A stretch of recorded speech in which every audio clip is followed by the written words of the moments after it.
കർമ്മണ്യേ വാധികാരസ്തേ മാ ഫലേഷു കദാചന.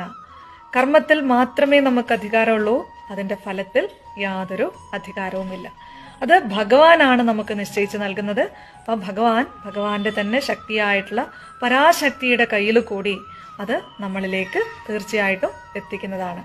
ആ വിശ്വാസത്തോടു കൂടി നമ്മൾ നമ്മുടെ പ്രയത്നം നിരന്തരം തുടർന്നുകൊണ്ടിരിക്കുക.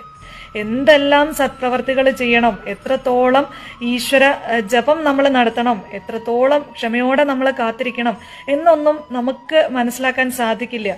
അതൊക്കെ പ്രകൃതിക്കാണ് അറിയുക. അപ്പൊ ആ പ്രകൃതി ആ സമയം വരുമ്പോ, ആ ഉചിതമായിട്ടുള്ള സമയം, നമുക്ക് അനുകൂലമായിട്ടുള്ള സമയം വരുമ്പോ നമ്മുടെ ഈ മോശപ്പെട്ട സമയത്തെ തുടച്ചു നീക്കി ആ കാലചക്രം നമുക്ക് അനുകൂലമായിട്ടുള്ള സമയം തരും. നിങ്ങൾ ചെയ്യണ ഓരോ പുണ്യപ്രവൃത്തിയും ഭാവിയിൽ നിങ്ങളിലേക്ക് വരാൻ പോകുന്ന വാഗ്ദാനങ്ങളാണ്. നിങ്ങളുടെ